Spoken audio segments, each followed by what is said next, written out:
145. Leave it on the out.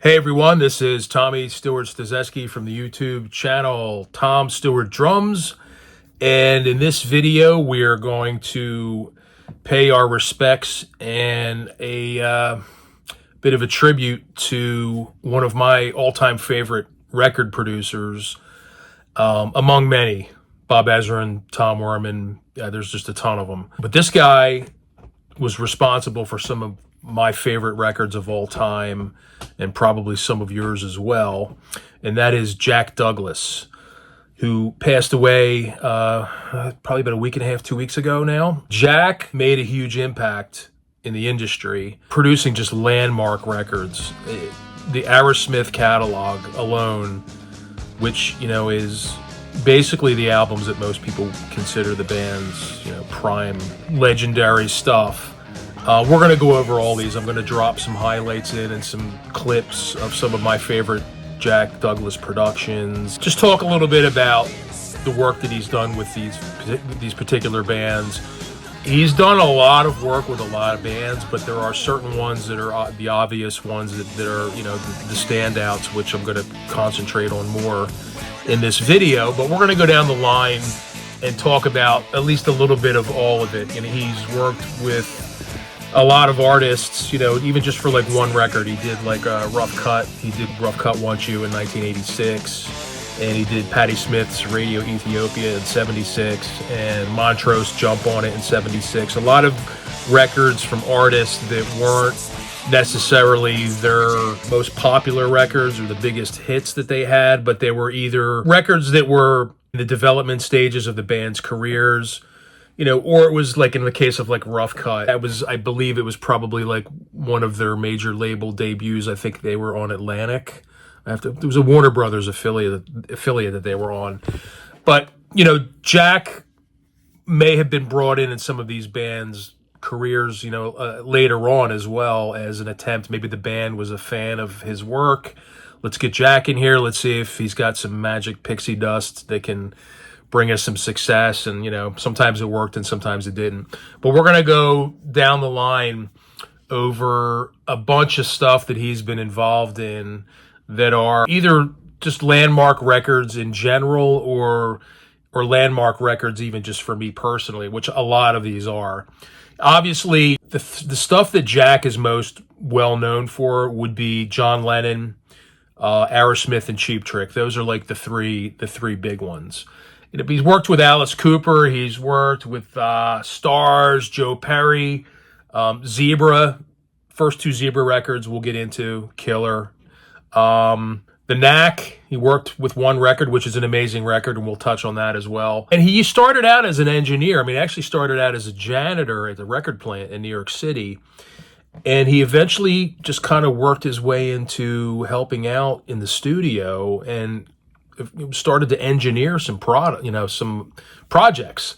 And one of the projects that he was involved in very early on was the Who's Lifehouse project, which ended up turning into Who's Next. It started out, those of you that are familiar with the Who, you know the story behind this, but Who's Next started out as like this huge project called Lifehouse, and it was going to be like a double album, and it was Pete Townshend's story about the future. Very I don't know what's the word I'm looking for. He kind of predicted a lot of stuff that happened with the internet and how we're all connected these phones and to computers, and the storyline behind Lifehouse is almost creepy in how he predicted a lot of what was going to happen in the future with technology and with music and things like that. I'm not going to get into the complete story of Lifehouse. If you want to check it out, just look it up. There's tons of stuff on the internet about, a little bit of a deeper dive into what the story was all about. But it was pretty interesting how Pete Townsend really had his finger on the pulse of like what was going to be coming down the road, like way before it ever even happened. And the guy's a genius, so go figure, And I'll be doing a Who ranking the albums in a deep dive sometime very soon. And we'll get into more on the Lifehouse stuff and the Who's Next project at that time. But so yeah, they started out recording these songs at the record plant for the Lifehouse project, and then it got aborted, and they ended up using some of the songs in the stripped down single album version of Who's Next, which was produced by Glenn Johns. But they didn't use most of the Lifehouse recordings, and they re-recorded all the stuff for for Who's Next, different sessions and stuff like that. So in the Who's Next Super Deluxe box sets, there's a bazillion different versions of that have been released. There's some of that stuff in there that's from the Lifehouse sessions that Jack Douglas actually worked on as far as from an engineering perspective in the studio. And he also did some engineering work on the Imagine record for John Lennon. That was kind of his introduction to working with John, which he eventually did later on with great success with Double Fantasy, which we'll get into that in a little bit as well. So let's go down the line. Now, Jack Douglas worked with Alice Cooper on an album called Muscle of Love, and it was sort of a co-production with a guy named Jack Richardson, who was, I believe he was one of Bob Ezrin's guys. And Ezrin, I think, encouraged Jack Douglas to start working with him, and this was one of the projects that they worked on together. And he actually, I think, Jack had some engineering work on $1 Billion Babies, the album before this in '73 as well, which, $1 Billion Babies is the better record. Muscle of Love is the last record with the original Alice Cooper group before they split, and he went solo and did Welcome to My Nightmare with Bob Ezrin. But the Muscle of Love record has some really excellent stuff on it. I'll drop in a few clips of a few of my favorite songs on there, which Hard Hearted Alice is great.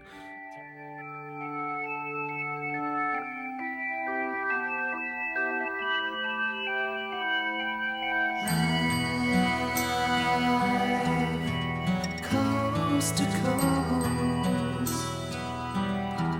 white hot as a ghost, when you live in a countdown. Love comes cheap at a swap meet. It all comes so dirt cheap when you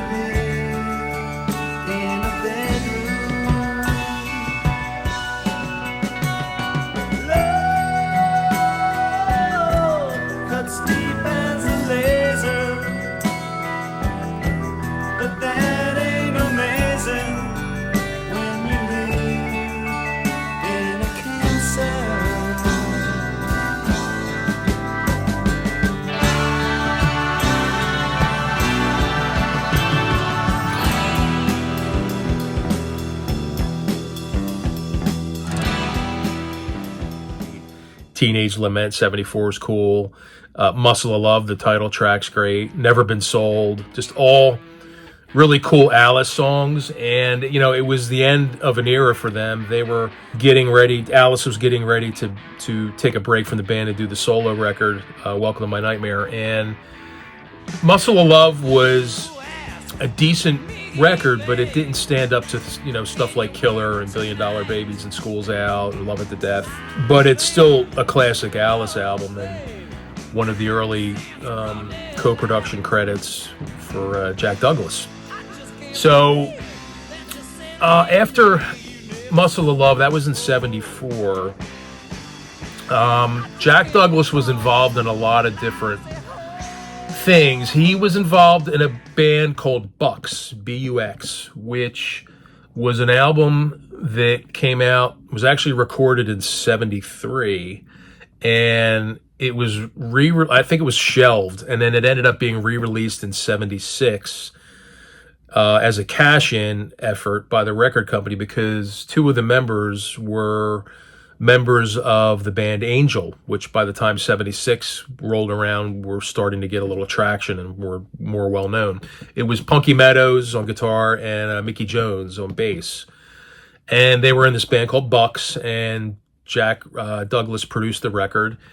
And it's like a straight ahead rock, boogie, guitar rock, Bad Company, Humble Pie-ish kind of thing. You can hear a little bit of Angel. In fact, I think White Lightning, I think, is one of the songs that ended up being re-recorded by Angel later on. But I'll drop a couple of quick clips in here just so you can hear what they sounded like.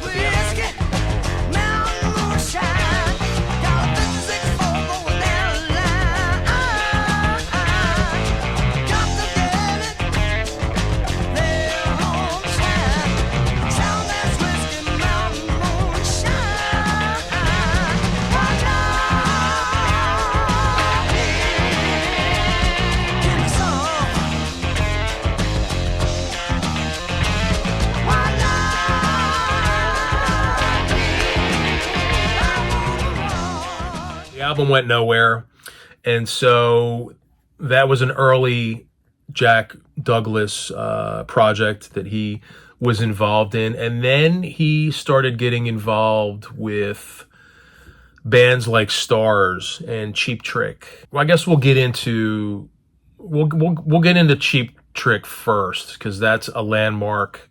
Well, actually, I'm wrong on the timeline. After Bux, he started working with Aerosmith, because the first project he was involved with Aerosmith was Get Your Wings, which is 74. So that predates Cheap Trick.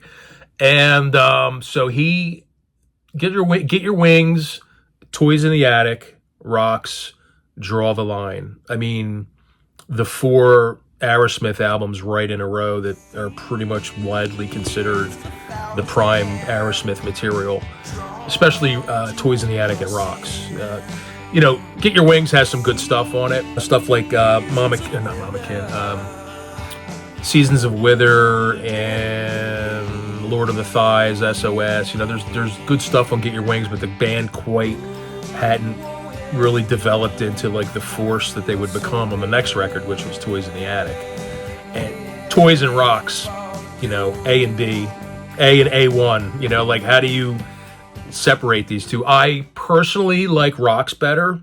It's a little heavier, it's a little grittier, but Toys in the Attic is a classic. I mean, there's just the title track, there's so much stuff, Sweet Emotion. I mean, I'm not going to drop the obvious clips in here. I'm going to drop some album tracks in just so you can get a feel for what some of the deeper tracks on these Jack Douglas produced Aerosmith records sound like, because everybody's heard all the stuff on the radio a bazillion freaking times, and you don't need to hear it again from me. But I'm going to drop in some other things, some favorite songs of mine on some of these records, like Toys in the Attic, No More, No More.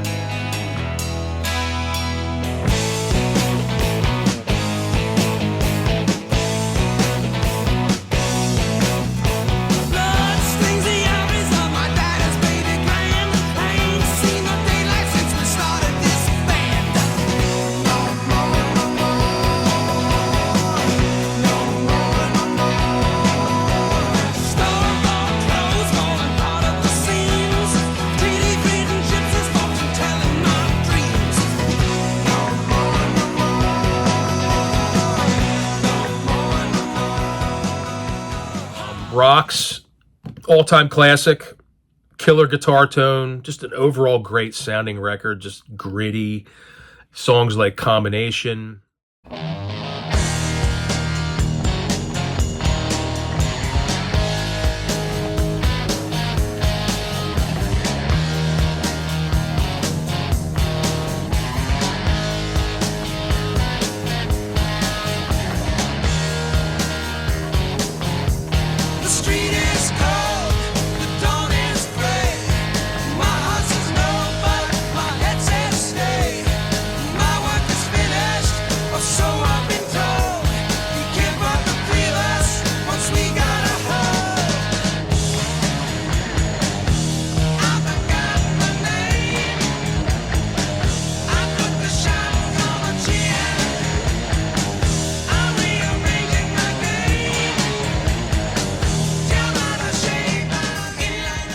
Licking a Promise, Get the Lead Out. I mean, Home Tonight is an Aerosmith ballad that blows away any of the shit that was on the 80s records. I'm sorry. It's just, you can tell it's the template for some of the stuff that came in the mid to late 80s for Aerosmith on their big albums, you know, Pump and Permanent Vacation and Get a Grip and all that. But Home Tonight should have been a big song. It's just a great ballad. It's just got that 70s quality to it. You know, it's not too cheesy, and it's just the right, perfect combination of everything. And it's a shame it really, I don't even know if it was released as a single. Should have been if it wasn't. Rocks, again, all-time classic, Jack Douglas production. The next record, Jack Douglas and the band, I think were all a little worse for wear, let's just put it that way, with the substances. And from everything we've ever read about this record, it was a real shambles of an album and a recording session. And there's some great stuff on the record. Draw the Line's killer. He was involved in the co-writing Kings and Queens, which is like probably one of my favorite songs on the whole record. There's just a lot of good album tracks on Draw the Line. It's underrated, you know. And then he started to be involved in the follow-up record, Night in the Ruts, which was Joe Perry's last record, and he ended up leaving halfway through it. I think Jack Douglas ended up not completing the project. And I have to look and see if it was finished by anybody else. But that's a great record, too. I mean, Night in the Ruts is killer. I mean, it should be included in that string of just classic Aerosmith records. There's great fucking songs on it. It sounds good. There's great riffs on it. But it's kind of one of those forgotten about records because it was a very tumultuous time in the band and there was no hits or anything like that on it. And then he produced, the next studio album he produced was Rockin' a Hard Place from 1982, which is another, it's probably the last really classic sounding Aerosmith record. I mean, I know some people might argue that Done with Mirrors is, Done with Mirrors is okay. I think Rockin' a Hard Place is better. It's just, I don't know, Lightning Strikes, Jailbait, Bolivian Ragamuffin, like all these like weird song titles on the record. The riffs are dirty. Lightning Strikes is fucking killer. I mean, I used to love this video on MTV.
Lightning Strikes is one of the great Aerosmith riffs. I mean, it's, you know, and it's not Joe Perry. It's by this point it was Rick Dufay and Jimmy Crespo, but killer album. I mean, it's just such good, dirty, hard rock riffs on it. It's the last Aerosmith album that just kind of has that swagger element to it, and so that was it for them. And then they got Ted Templeman and they did Done with Mirrors, which is not bad, but Douglas also worked on the blues record Honkin' on Bobo from 2004. And then he worked on their last studio record from 2012, which was Music from Another Dimension, which I have to be honest, I haven't given much time to. I'm not a big fan of the later Aerosmith period as much, if hardly at all. Just a couple songs here and there that are okay, but in general, to me, the classic, really Aerosmith era for me ended with "Rockin' a Hard Place" in '82, and I like some of Permanent Vacation, and there's some great stuff on Pump. The heavier, harder rock and stuff. The ballads I could do without. It's all like kind of paint by numbers, song doctor stuff. But it's not my thing. I get that it was huge and mass appeal, but it's just not for me. I prefer the grittier 70s, early 80s Aerosmith. And then also Jack produced the live records that Aerosmith have released. The most well-known being Live Bootleg, which was pretty much just the best performances from a bunch of different cities thrown together and mixed. Very raw and real, which is great. And so that was his career with Aerosmith. And he is widely responsible for the band's best material, best sounding records. And that's one of the geniuses of Jack Douglas. It's just the right combination of, the band and the producer letting the band be the band and maybe chipping in some ideas here and there, whatever it is that he did in the studio, plus the combination of engineers that he used. I have to look it up. I think he used Jay Messina a lot. I have to double check on that. But for some reason, I feel like I'm associating the name Jay Messina with Jack Douglas. Jay Messina was involved in a lot of engineering of a lot of 70s stuff. And then we're going to move on to Jack Douglas's next big claim to fame, which was Cheap Trick. Now, Cheap Trick's most widely, highly regarded studio records were either Jack Douglas had a hand in or Tom Werman, basically. The first 4 or 5 studio records from Cheap Trick are like the prime. Most hardcore Cheap Trick fans look at that era as the band's best output. I agree. The band's best record, in my opinion, is their Jack Douglas produced debut record from '77. It just has the perfect combination of gritty guitars, Beatle sort of, melodies and hooks, not strong Beatle-y influence, but there was actually a lot more Move influence than the Beatles, probably on the Cheap Trick debut. Songs like Hello Kitties and Daddy Should Have Stayed in High School and these other songs on the record have a lot of these chunky bass riffs that's very reminiscent of what the Move was doing, which is one of the band's big influences.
But the Cheap Trick debut record is it's a fucking classic. It's just a little punky, a little avant-garde. The subject matter is all over the place. One song is about a male hooker.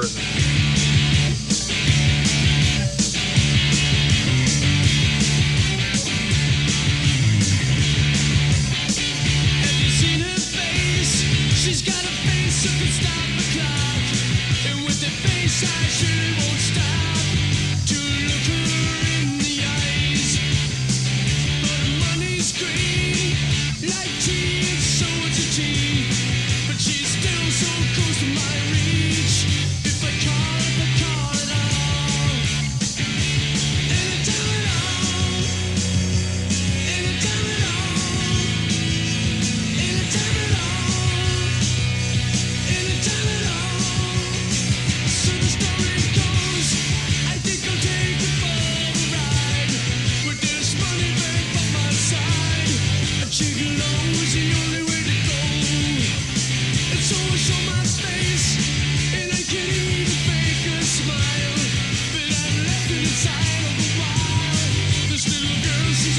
She's a joke, she's a joke.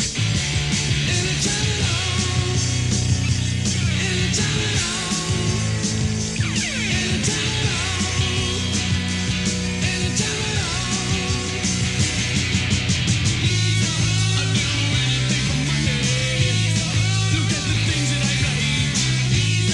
The stories I can tell. In the mother's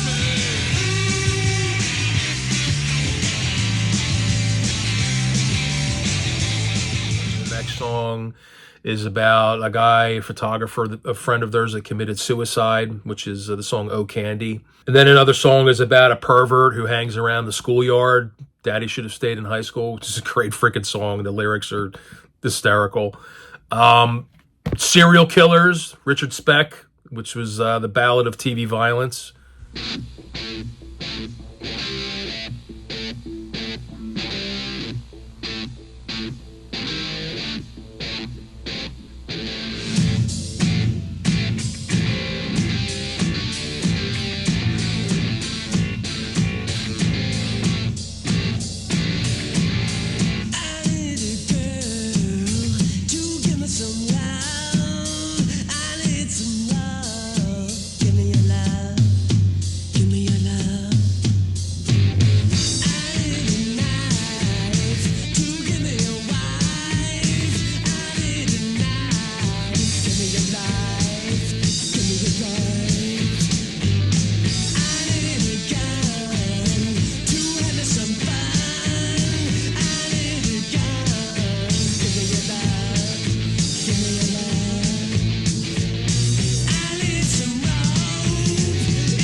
Originally called the Ballad of Richard Speck. Taxman, Mr. Thief, my favorite song on the record, probably. Just a killer riff, great middle section.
They did an amazing version of this with Daryl Hall's band on Daryl's House. You got to watch it if you just YouTube it. So kick-ass. It's just fucking awesome. And the riff, the songwriting on that first Cheap Trick record is just top-notch. I mean, just all the... He's a whore, kind of a punky, fast sort of thing. Mandocello, a ballad, which is one of the best Cheap Trick ballads. It's just, it's just great stuff. And Jack Douglas just let them be themselves. He basically put them in the studio and said, play live and let's record like 20-something songs and we'll pick the best out of the batch and that's going to be the album. And that's what he did. I'm hoping the leftovers from the original pre-production sessions that he did with the band before they cut the album, I hope a lot of that stuff comes out eventually, maybe on Bunny Carlos's Bunny Bootlegs YouTube channel. Hint. But yeah, so to me, that's a classic Cheap Trick record. A lot of Cheap Trick fans look at that as their best album. Obviously, stuff like Heaven Tonight and In Color and Dream Police, the Tom Werman stuff, is also right up there. I mean, it's so hard to pick the best one out of any of these. They're all so equally incredible. And then his next project with them was mixing the live album, Budokan. So he was involved in one of the biggest live albums of all time in Live at Budokan. All right, Pogo!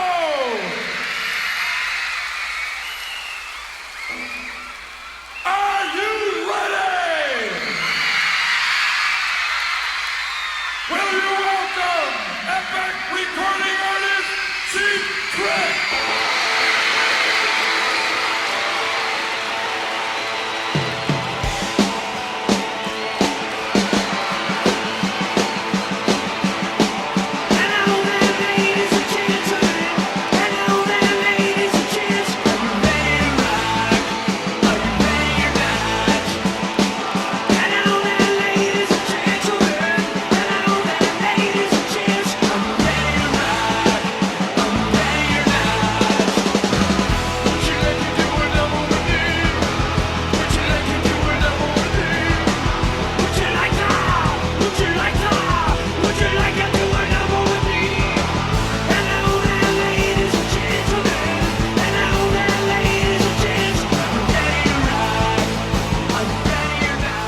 Did a great job on that. He had a lot of salvaging to do with some tapes that I heard were not the best quality, missing some bass parts and stuff, and they managed to, make an amazing record out of that. And it was obviously a huge hit for the band. It was the catalyst for their success for the next 2 or 3 years after that. And then he was involved in some demo sessions in 1980, December, which were done for publishing purposes. They had a bunch of older songs laying around that needed to be recorded in a studio for publishing and copyright, reasons. And in the process, they mixed 2 of them to be put on the EP Found All the Parts, which came out in 1980, which was actually 3 because there was 2 studio songs, great songs, killer. On the album, we were told that they were from 76 and 77, but they actually recorded them in 80. But they were songs left over from those years, so I guess that's like a half of a lie. But so they did those 2 studio songs, and then they also recorded Day Tripper during the same studio sessions, and they just overdubbed Audience Noise and put it on Found All the Parts as a live track. It sounds live, but it's not. It was done in the studio with a fake audience track over top of it. And then the other track on that was Can't Hold On from one of the Japanese show leftovers from the Japanese shows from the Budokan. Osaka. I think Osaka was actually what most of Budokan was made up of, stories that I've read. But anyway, most of those Jack Douglas, if not all of those Jack Douglas sessions from 1980 leaked out years ago and were being passed around as bootlegs and eventually came out on CDs. One was called The Lost Album. Wow!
and some of the tracks ended up on the Sex America Cheap Trick box set.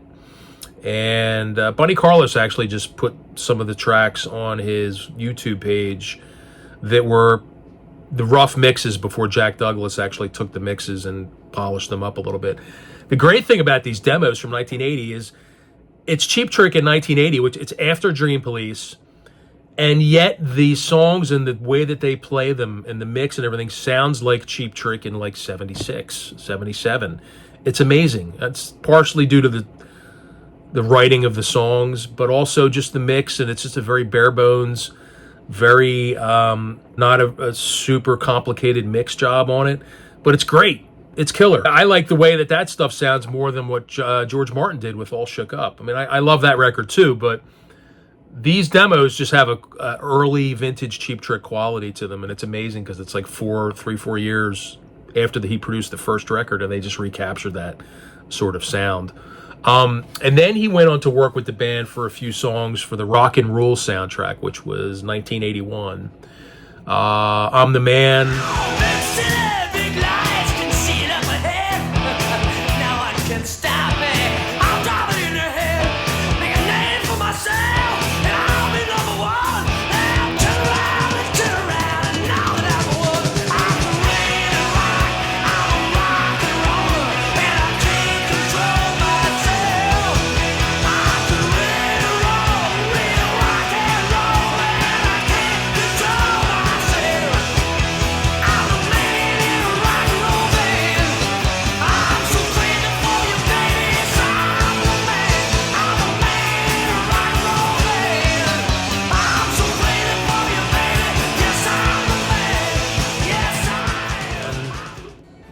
A song called Ohm Sweet Home, O-H-M, Sweet O-H-M, not home. Ohms are like a technical term for the voltage in the amps or something. I'm a drummer. I don't know. I'm guessing here. I don't know what it exactly means, but it's something to do with the voltage and the amplification system of stereos and guitar amps and stuff like that. Ohms, O-H-M. And what was the other one? I'm the Man, Ohm Sweet Ohm, and there was another one. Born to Raise Hell, yeah. Cool songs. All three of them kind of sound similar in production value to the demos they did in 1980. It's just got that sound to it. But it also kind of sounds like the direction they were getting ready to go in with One on One, which came out in 82, produced by Roy Thomas Baker, who put a lot of Cars, new wave, like trashy drum sample sort of sounds onto the drums. I like the way Jack Douglas produced Buddy Carlos's drums way better than Roy Thomas Baker at that point. Now, Roy Thomas Baker in 75, yeah, that would have been a different story because he produced real drums that sounded like real drums. And then he worked on Standing on the Edge with the band in 1985, and which had the big hit Tonight It's You, which was a real comeback single for the band. It didn't sell huge, but it was a great song. It's all over MTV. Jack Douglas didn't stick around to do the mixing of the project. I forget why. And Tony Platt put a lot of 80s slick bullshit onto the mix. It's still a great record. I love the record. But it sounds very dated because of what Tony Platt did in the mix. There are some Jack Douglas mixes that ended up being released on the Cheap Trick Epic Archives series CDs. You can find them on YouTube. There's a version of Little Sister. The drums sound way better on the Jack Douglas mixes. They sound like more like real drums. It's just a little bit more of a raw, drier, vintagey kind of sound, not as 80s. And then Jack worked later on in the 2000s with the band on a single for a Bowie cover of Rebel Rebel. And that was the last time that Jack Douglas worked with Cheap Trick. I was always hoping he would do another full studio album with them. Same thing with Tom Werman. I wish they would do another record with him. You can't always recapture lightning in a bottle the way you did back in the glory days, but I think a Jack Douglas produced Cheap Trick record today would be a much more interesting listen than some of the stuff that they've been doing on the last 4 or 5 studio records with Julian Raymond. They're not bad records, but they all kind of have a similar sort of sound to them for the most part. And there's just an element that's missing. Jack Douglas might bring that some of that back, might, bring that out of the band again, but no, obviously that's not going to happen now, unfortunately. So moving along, we're in like the year 1976, and Jack produced a band called Moxie out of Canada on their second record, Moxie 2 from 76. Good straight up hard rock, gritty vocals. Mike Reno from Loverboy ended up in this band, I think, for their last studio record before Loverboy was formed. I think under his original name. I don't remember what his original name is, but if you look it up on YouTube, Moxie, the guy's name, whoever the singer's name is, Mike or whatever, I can't remember his real last name. It's escaping. Maybe I'll put it on the screen. He was the singer on the last record, but on these two records, Moxie 2 from 76 and Ridin' High from 77, guy named Buzz, what the hell's his name? Not Buzz Aldrin. He was the astronaut. Damn, I can't think of the guy's. His name's Buzz something. I'm going to put it on the bottom of the screen. I'm having a senior moment. I can't remember what his name is. He was the lead singer, gritty, real, just, think like Smoking from Boston, like the just gritty guitar rock,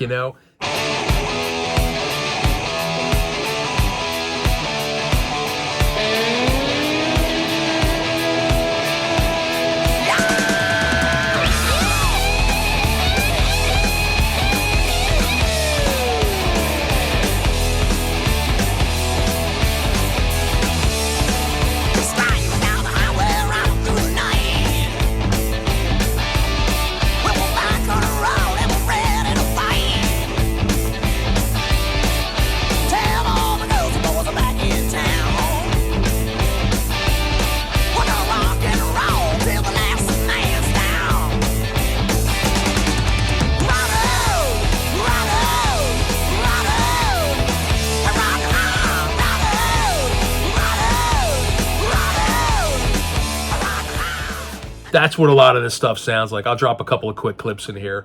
I've had these records. I bought them in the 99-cent bin, like in the 80s, up at Princeton Record Exchange. And they're good, strong, solid, hard rock records. So Jack Douglas produced those. And then he went on to work with a band you've probably heard of called Stars, which put out 4 studio albums and a live album. And the first 2 studio records Jack Douglas produced. The self-titled debut in 76 and Violation in 77. Both really good, strong. Actually, all 4 of their records have really good, strong stuff on it. They kind of straddled the line between like rock's era Aerosmith and like power pop. It was like sort of a combination of the two. They had a good-looking singer, Michael Lee Smith, who was Rex Smith's brother. You remember Rex Smith? It was like a 16 magazine pinup, and he had a band called Rex, which put out a couple of good records on as well in the 70s, and he put out a couple of his own records after that. Standard 70s hard rock, but there's a few standout tracks on all of those records. I might eventually do a video, include a couple of those in some of these obscure albums that people should, take a minute to try to find and listen to. Anyway, the 2 Stars, the debut and the second record, Violation, real good, strong, solid hard rock.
Richie Rano, the guitar player, ended up going on to being one of the guys that was involved in the early Kiss expos up in the New York, New Jersey area for like 15 years, starting in like 86, 87.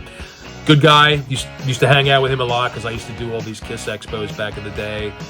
with like Mark Cicchini from Three Sides of the Coin and Joe Grossbeck and a buddy of mine, John Berlaga, who owned a store called Rock Dream Records up in North Jersey.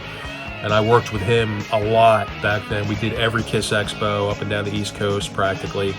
And just selling like import CDs and memorabilia and stuff. A really fun time. It's a day gone by, because when the internet came along and eBay, it just killed that whole business. It was just over.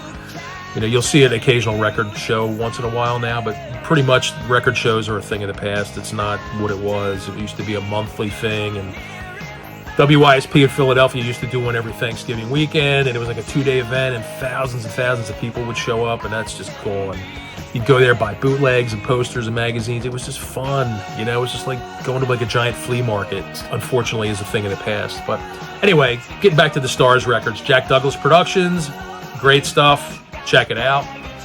And then we get into, he produced, speaking of Aerosmith, Joe Perry projects, Let the Music Do the Talking, Joe's solo record that came out in 1980. Another killer, gritty, guitar-driven hard rock record. Great riffs on it. I'll drop a few in here and there.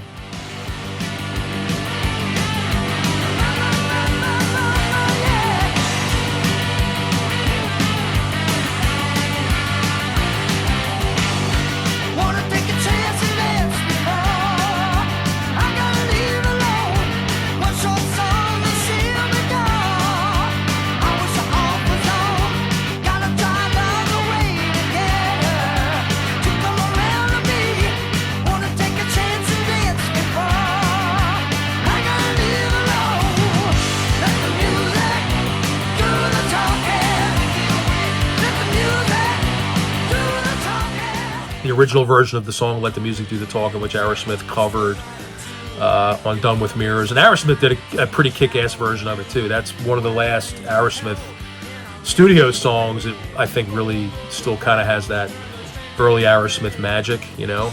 But the version on this is great. Just, it's a real solid hard rock record. I mean, it's like the Lost Aerosmith album.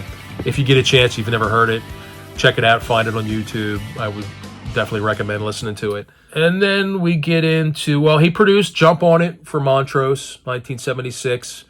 Wasn't a big hit. It was kind of Montrose before they sort of split up, and I think Ronnie went on to do Gamma not long after that.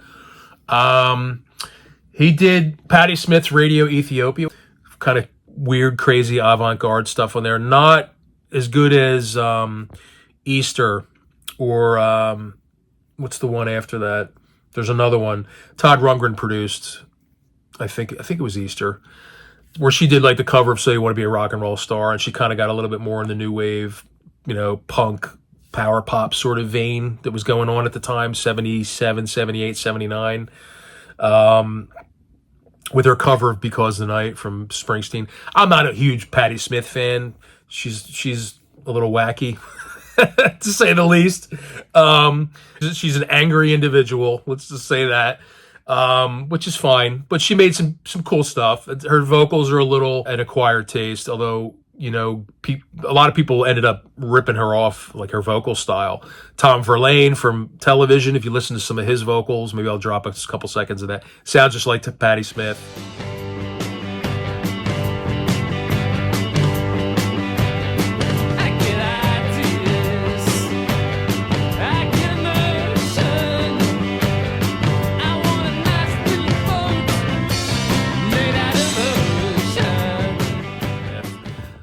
Lena Lovitch, who had a New Toy.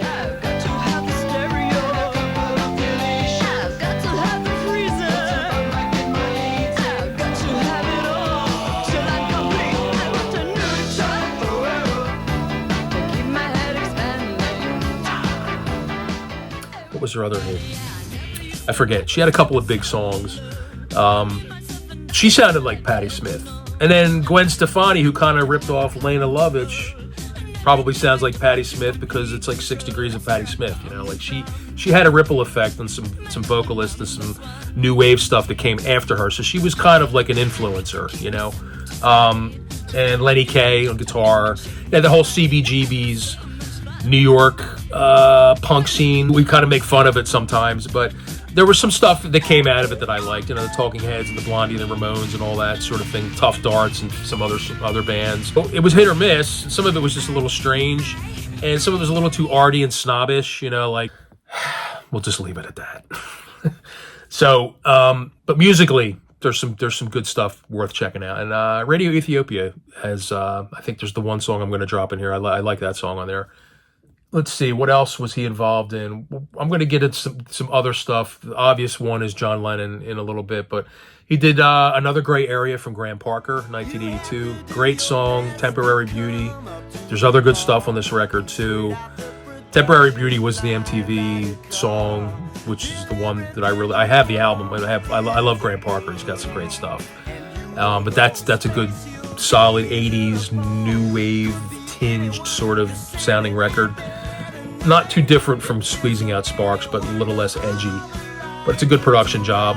Something else that's great that Jack Douglas was involved in. I mean, I have all these albums in my collection. So Jack Douglas is a big part of my musical listening experience, just even on a production level. He did 2 killer albums from the band Zebra, the debut in 1983 and the follow-up, No Telling Lies, in 84.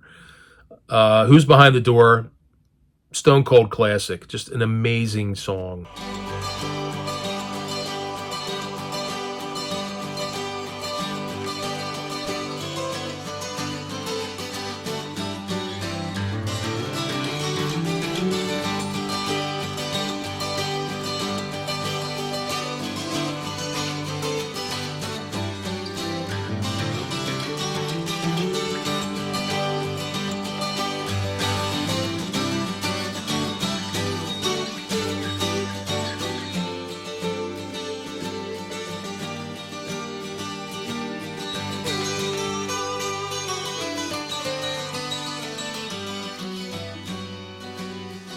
Sailed away.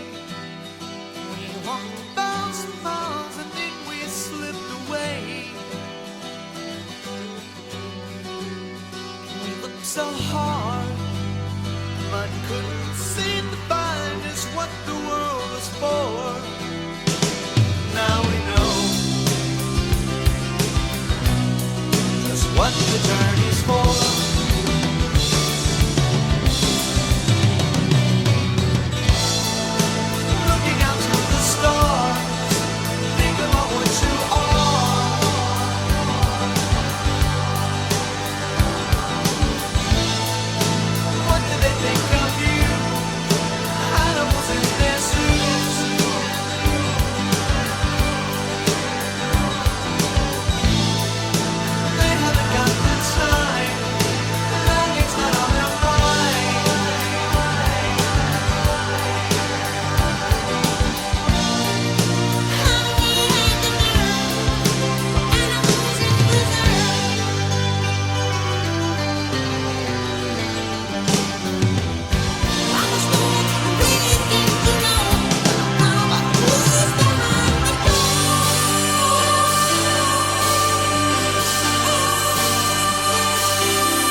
The album is great. Take Your Fingers from My Hair is killer. Tell Me What You Want, one of my favorite guitar solos of all time, Randy Jackson. I've been wasting my time.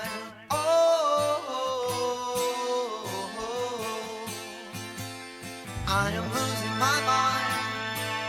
My head's on the floor. Forevermore, I have given you all that I have. With the slam of the door, you've driven me mad. Now I'm sad. Tell me what you want. Tell me what you want. Tell me what you want. Tell me what you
super underrated guitar player. The shit that he sang and played at the same time is ridiculous. I mean, I saw them live in like 93, I think, 94, Club Benet up in North Jersey. I was right up against the stage and I'm just watching him play this crazy shit while singing all this like complicated Robert Plant fucking, like, the dude is just insane. But these first two records, and even the follow-up, the second record, songs like Bears,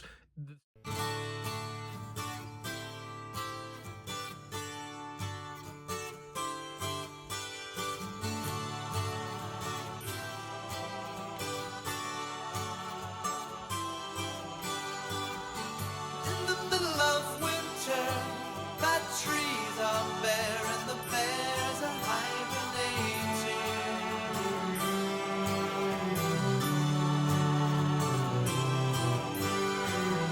The only sound in the forest is the sound of snow heard crashing to the ground.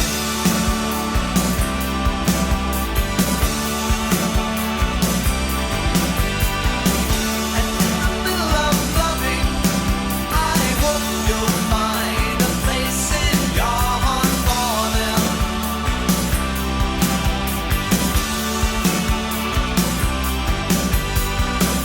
You really can't do us any harm. It is only us who can do harm to them. But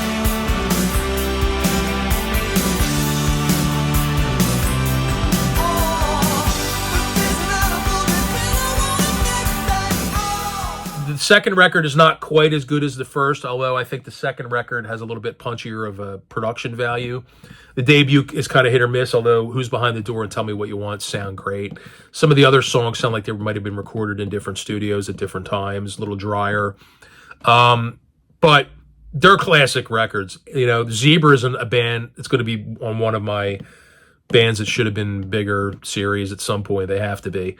Just amazing records. If you've never heard them or if you've only dabbled in it, check them out. Their third record's great too, 3.5. Moving on from Zebra, one of my favorite bands of all time, The Knack. The debut is the classic, no question, hands down. Get the Knack, fucking killer. Bruce Gary, amazing drummer, in my top, I don't know, he's in my top 10 somewhere, you know, amongst a bunch of other guys. He's the shit. The whole band kicks ass. The whole band just rips. Debut record recorded live in the studio. Really like hardly any overdubs at all. First or second take. Just banged it out. It's a classic. Second record was a decent follow-up, not as good as the first. Jack Douglas comes along, produces the third album, Round Trip. The band was falling apart. Doug Feiger was in the middle of like a heroin addiction. And I don't know what Jack Douglas's drug situation was in 1981. I know he's been in and out of issues and stuff with substances and everything. But from the things that I've heard about this recording session, there was a very heavy haze over the recording sessions. Let's just put it that way. But the record is fucking unbelievable. I mean, it's got the vein of the Knack running through it, but it also has a depth to it. There are different types of styles on the record. Nothing too crazy, but there's a more like of a psychedelic edge to the record. I'm going to drop some clips in. There's a standard typical Knack stuff like Boys Go Crazy or Just You Wait and See. Another Lousy Day in Paradise, classic Knack sounding song, could have been on the first record.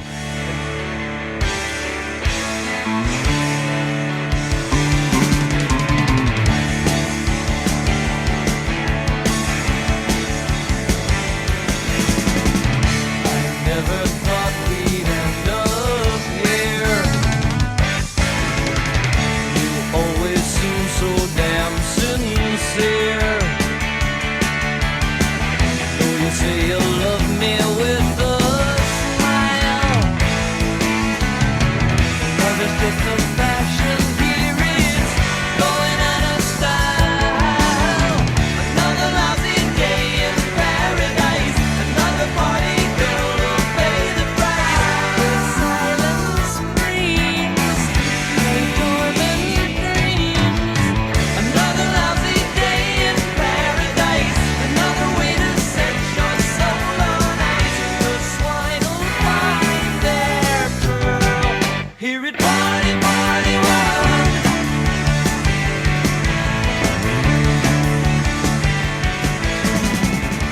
And then there's stuff like Art War.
And then you got stuff like Radiating Love, which is just, it's killer groove, and it uses like backwards masking on the guitars and some of the vocals.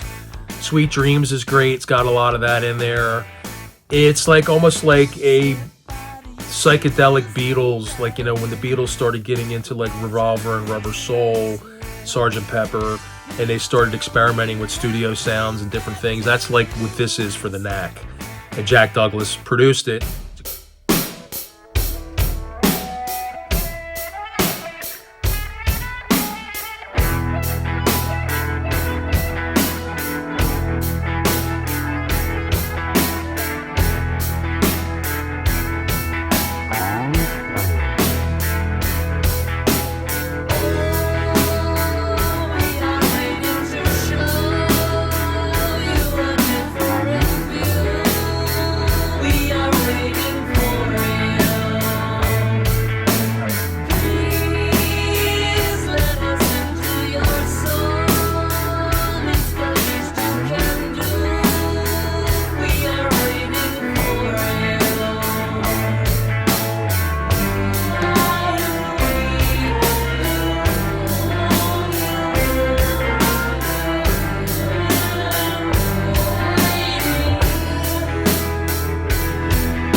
It's a great sounding record, punchy fucking drums. It's got balls. It's such an underrated, underappreciated record. It's going to be in one of my underappreciated album series or something at some point, album focus, whatever. It's a criminally under-listened to album. Most people don't even know it exists. And if you like the Knack at all and you never heard it, or you like power pop, you like Cheap Trick, you know, the Raspberries, the Romantics, any of that sort of stuff, early Tom Petty, whatever, anything in the power pop, new wave sort of vein is in your wheelhouse, listen to Round Trip from the Knack. You'll thank me for it later, because it's that good. Let's see. Also, the big one, Double Fantasy from John Lennon, 1980, his comeback record. Jack had a relationship with John through working on Imagine back in 73, or was it 71? I think it was early. It might have been 71, actually. Yeah, you know, obviously it's a shame about John. You know, he puts this amazing record out and then he gets murdered. Just what a disgrace. You know, just horrible. And there's an interview with Jack on Tom Snyder right after that happened, and you can see he's just completely broken up, obviously. And what could have been with the comeback of John Lennon, you know, it could have been the first step in a possible Beatles reunion, because now he was getting back on the horse again. I mean, the obvious, I don't need to drop in. I mean, you know, Woman, Starting Over, Watching the Wheels. I'm in a tribute band called Beyond Abbey Road, which does all of the Beatles solo album stuff, everything the Beatles did after they broke up. Paul McCartney Wings, the Harrison stuff, some of the Wilburys, Badfinger, whatever. And we do 4 songs off of Double Fantasy. there's other Lennon stuff that you can do Imagine, you do Instant Karma. There's stuff like things in the 70s that he did, but really there was a lot of experimental stuff he did with Yoko back then, and some stuff, on things like Walls and Bridges, and it was hit or miss. You had great songs, and then you had some weird stuff, and some weird stuff on Double Fantasy. But Double Fantasy was like the commercial comeback. It was like his answer to like all the success that McCartney had been having. And he's like, okay, it's time for me to come back and show that I can do this shit too. And he did. And it's an amazing record. I'm Losing You originally had Buddy Carlos and Rick Nielsen of Cheap Trick on that song. And there's a version of it, I'll drop it in maybe real quick. There's a version of that with Tony Levin on bass, and it's Rick and Buddy Carlos and John. And apparently Yoko decided that it was a little too raw and edgy to fit in with the rest of the record, and they ended up using Earl Slick and I guess Andy Newmark on drums. The studio session guys, not a knock on them, but I guess she wanted the album to be more consistent sounding as far as the Steely Dan Slick session player type of vibe. So they pulled the Rick Nielsen, Buddy Carlos version off of the record, and it eventually came out on one of the Lennon box sets. But it's a shame because it's pretty raw and kick ass. The version on Double Fantasy is great too, but there's just Rick Nielsen tells some stories about being in the studio with Jack during this time. There's a lot of stuff on YouTube. You can go down rabbit holes with Jack Douglas interviews and even Rick Nielsen interviews if you want to get a little deeper into the Double Fantasy sessions than I'm going to get into here. And there was a bunch of leftover stuff for Milk and Honey, which came out a couple of years later. Nobody Told Me, I think, was the single off of that. And that's the last thing that Jack Douglas worked on, obviously, with John. And there's been dribs and drabs of stuff that's come out in box sets and stuff like that, but Double Fantasy is the real, that's the real big one. Jack Douglas also worked on the New York Dolls, one of their comeback records, One Day It Will Please Us to Remember Even This, which is 2006. And he worked with Slash's Snake Pit. He did a Michael Schenker Group live album, I think, in '84. He worked with Clutch, Local H, a couple of more modern rock bands. He did that record I mentioned earlier, Rough Cut Want You from '86, which was like a hair band from the '80s from LA. I think they're from LA. And there's probably a couple of things here and there that I'm missing. He did some Supertramp stuff, I think, later in their career. None of the big albums, but some stuff later on. There's a lot on Jack Douglas online that you can take the time and dig into and read up on. That I just don't have the time to go into in this video. I want to keep the video kind of a reasonable length. But again, Jack Douglas, one of the greatest all-time producers ever. He's up there with the George Martins and the Bob Ezrins and the Tom Wermans and just, I don't know, I'm drawing a blank. Who else? Ken Scott. There's a ton of them. Glyn Johns. He's in that rarefied air of guys that just made such an impact on music. Historical records, historical bands.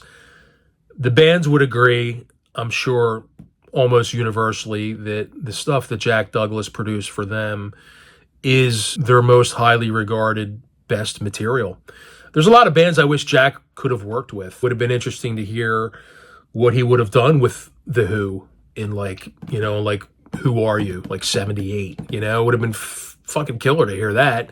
It would have been great to hear what he would have done with Kiss. I would have liked to hear a Kiss record, like if he produced the debut from Kiss in 74, or maybe Rock and Roll Over or something in the 70s where Kiss were still kind of raw in that Aerosmith guitar heavy sort of mode.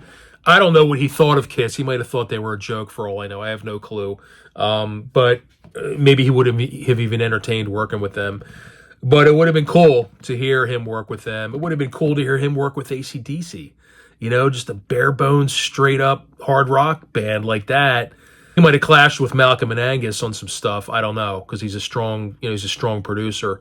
And a lot of these artists are probably difficult to work with when it comes. I know Eddie Kramer didn't last very long with AC/DC when they were working on Highway to Hell, and he was out. So who knows? But I think it would have been cool to hear Jack Douglas work with some other artists, maybe even some of the early hair band stuff, you know. I don't know. I mean, I just feel like I wish he was the records he was involved with are all killer, but it's not a lot. I mean, it's a decent amount, but I feel like I would love to have heard another 20 or 30 albums from some really well-known artists and seen what he could have done with them sonically and production-wise. It's a shame, you know, but his career is incredible. And again, check out any of this stuff that you've never heard before. Take the time, listen to it. All his records sound great. Just a real big loss, a huge hit for the music industry. And we can all be thankful that he was involved in the records that he was involved in. And they'll live on long past him and long past when the rest of us are gone. Those records are going to be around forever. And that's something to be proud of. It's pretty amazing. Till next time, thanks for watching. Please don't forget to subscribe. See you soon. Deep dives and rankings of album, pop culture discussion, classic old school wrestling, some drums, and whatever the hell I feel like. So if you enjoy any of that sort of stuff, if you like podcasts by Rick Beato, Three Sides of the Coin, The Contrarians, Billy Corgan, stuff like that, please check out my channel, Tom Stewart Drums on YouTube, and subscribe. I hope to see you there.